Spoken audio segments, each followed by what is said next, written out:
everyone, welcome back to another video. I decided to go ahead and do a video that's kind of long overdue, but I finally finished the 9th part of Aquaphobia, and I have nothing really else to say other than let's just get into the video.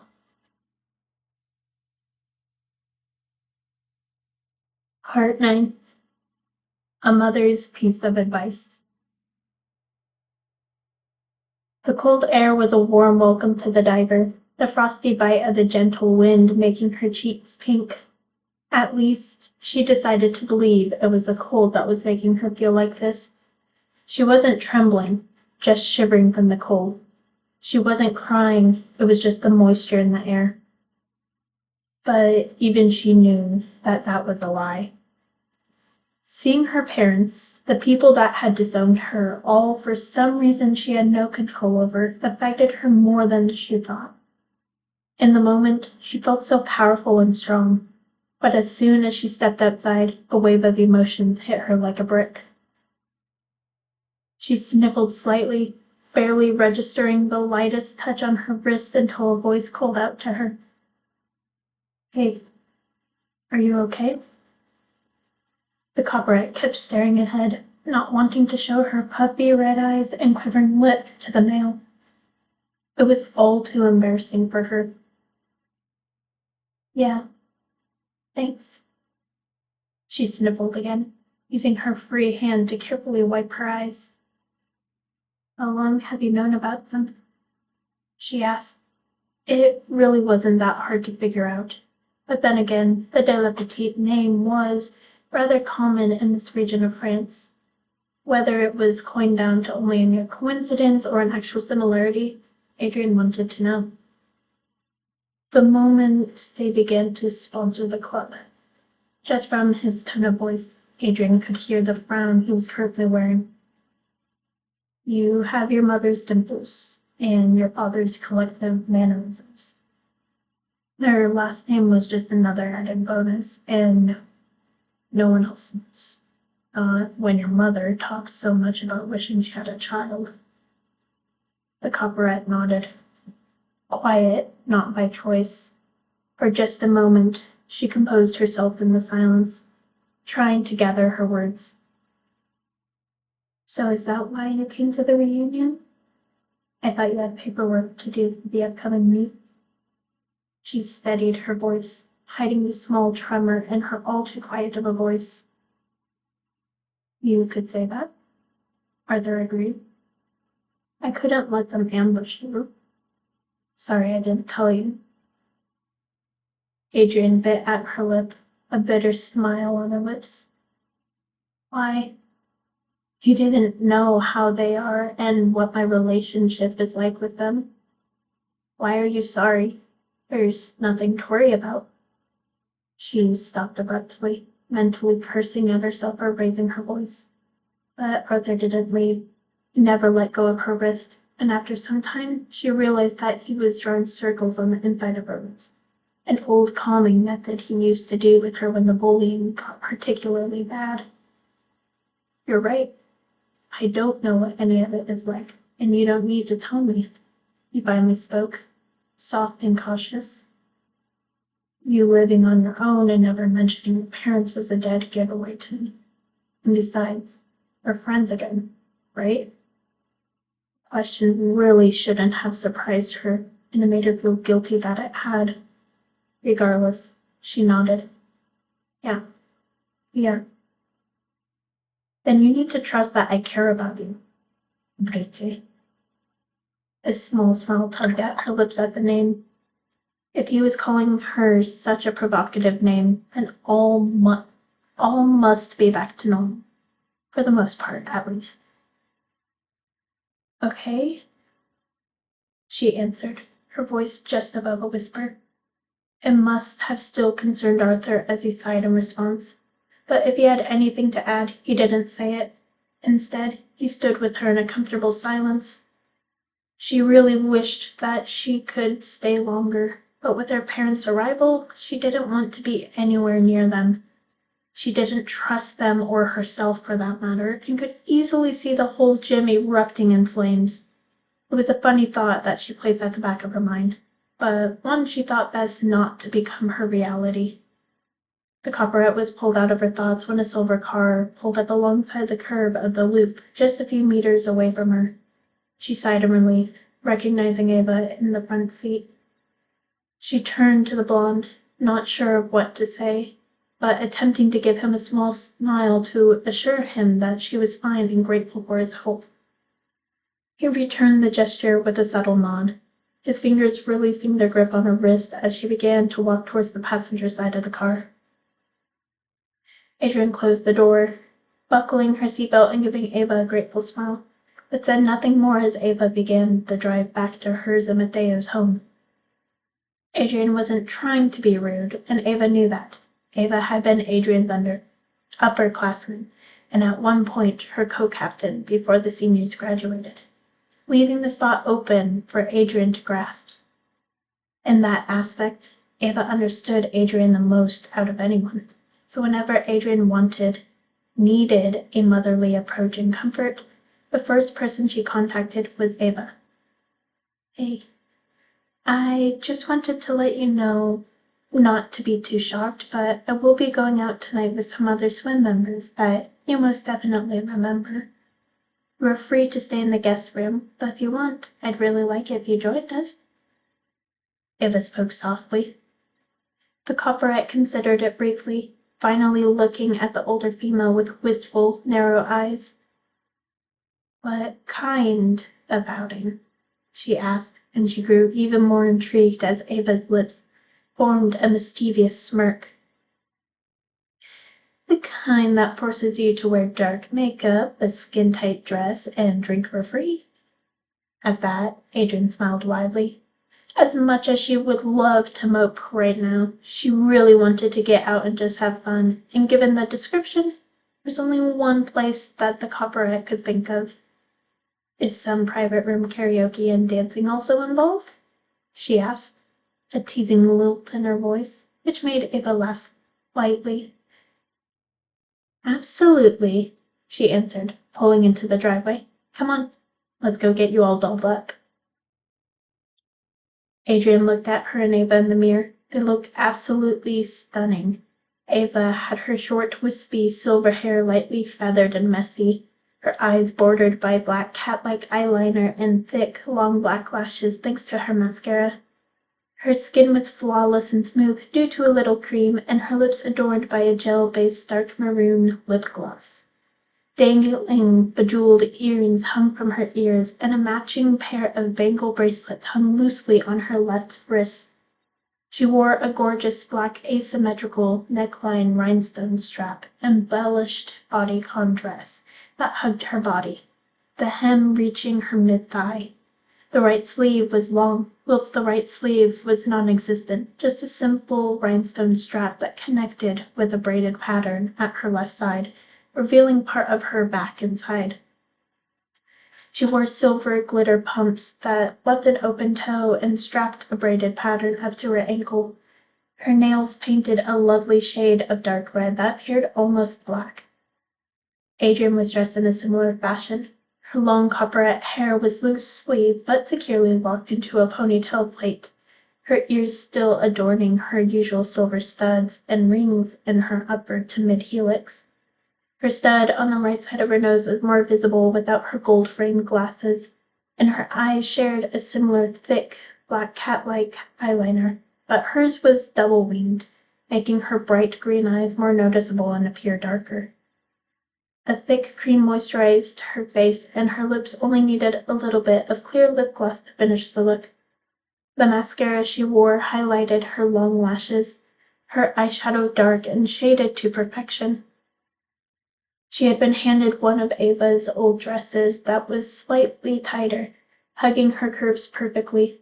It was a black La Femme polished jersey dress, with a ruched skirt that cuffed slightly above the middle of her thigh. It was strapless and had a small keyhole open back, the crisscross ruched belt blending with the specifically designed ruched pattern across the chest. She wore a black velvet choker necklace with small chains snaking around the material. She wore a loose silver chain-link bracelet, silver fidget rings on a few of her fingers, and black kitten pumps. She was fine to walk on her own without her crutches, and she didn't need her shoulder brace as long as the group didn't do too much walking. But from the sound of it, they were going to be having a rather chill outing with drinks, karaoke, and dancing. Are you ready to go? Ava smiled at her through the mirror, the copperette still admiring their appearance with an odd mix of shock and confidence. The silverette chuckled, bringing out her phone to take a few pictures, in which Adrienne happily posed along. They looked gorgeous, and it was about time the copperette finally got back to letting herself have fun like she used to. Now I am, she smiled, linking her arms with Ava's as they giggled, walking slowly due to Adrienne's injury. Before they reached the door, a whistle was heard, causing the two of them to turn around. Now, where are you two going off to, all dressed up like that?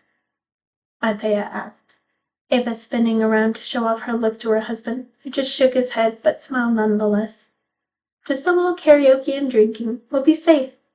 Ava chuckled, planting a light kiss on the male's cheek before linking her arm with Adrienne's once again. Got to take care of my underclassmen, don't I?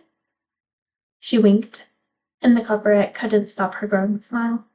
Althea cast her a glance, his gaze softening slightly. He was just as protective as he was before, and it made her almost sentimental. Don't worry, Dad. I'm with Mom. What can go wrong? Ava chuckled humorously as Mateo looked as if he was trying to decide between scolding her, which would only prove her point, or just agreeing. He obviously chose the latter, but his face said otherwise. Please be careful. Adrienne smiled reassuringly, patting Ava's arm lightly. Don't worry. I can't drink too much anyways. I'll call you if things go awry. He still looked a little hesitant about it, but he relaxed, sending both of them a warm smile. All right, have fun then. He walked them out, waving to them as Ava got settled on the driver's seat, and Adrienne clapped her hands together excitedly. This was going to be an absolute blast. Adrienne watched as Ava stood with two other girls, who the copperette recognized to be Erika Farley and Miwa Yamaguchi. Both of them former swimmers and foreign exchange students, girls that Adrienne had met at a few summer camps. They were fun. Miwa shy yet energetic, whilst Erika is outgoing and bubbly.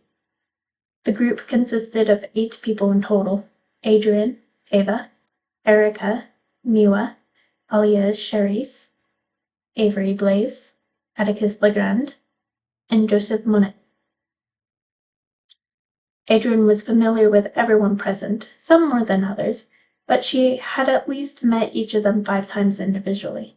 Miwa and Erika were in Ava's year, and because Ava shared a lot of classes with the copperette, Adrienne coincidentally also saw a lot of the foreign exchange students during practice matches and whatnot.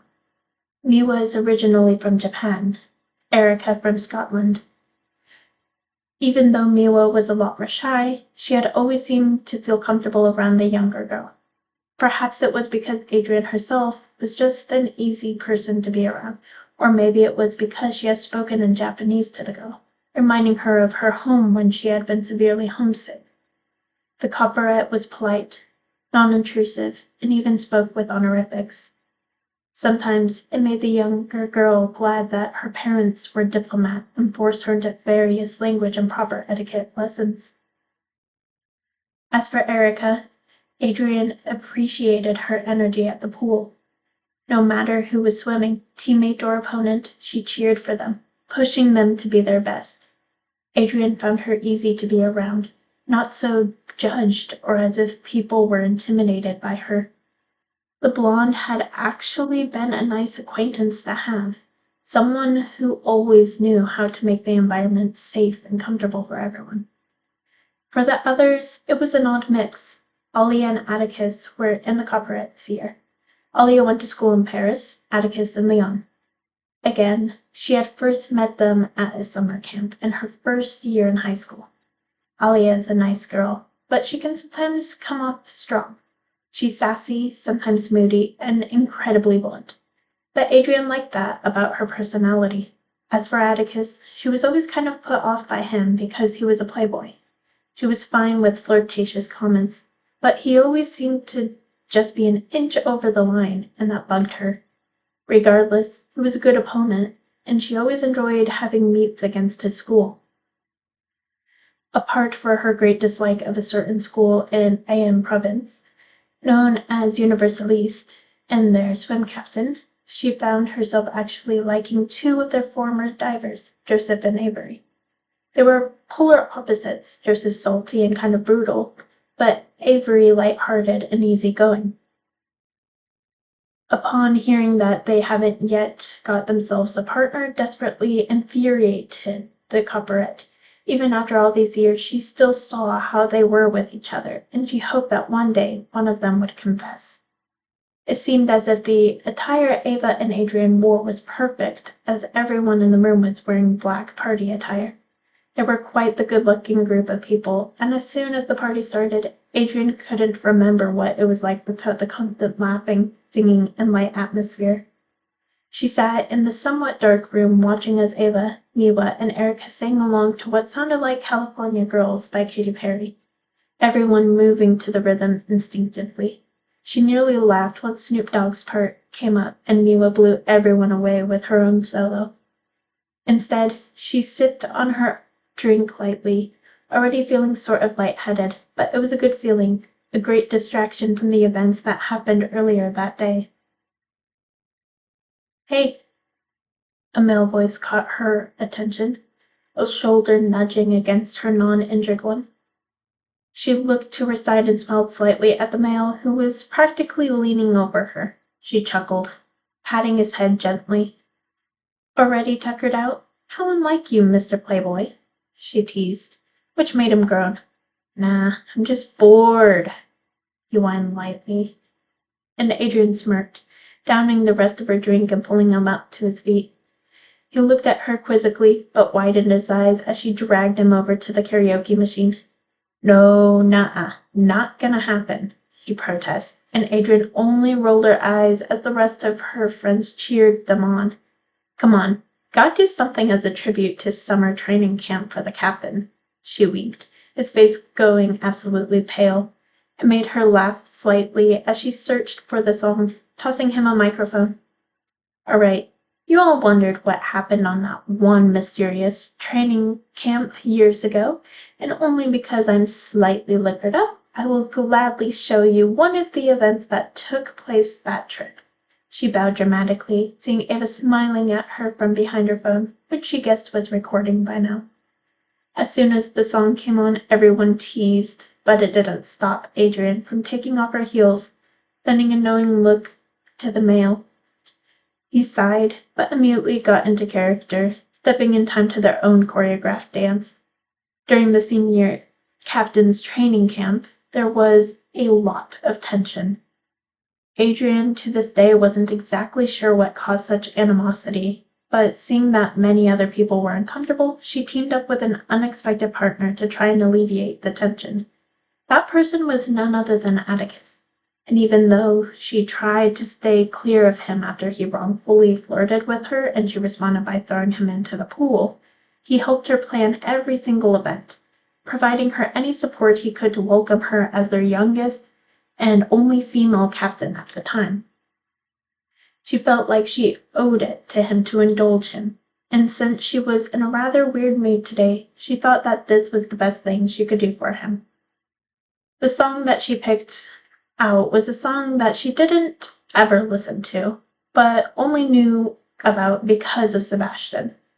The certain Doja Cat song radiated power and confidence, and she thought it was funny that it was Atticus who had come up with the choreography. She didn't complain when he touched her, their bodies moving in sync as he perfectly backed her up during the chorus.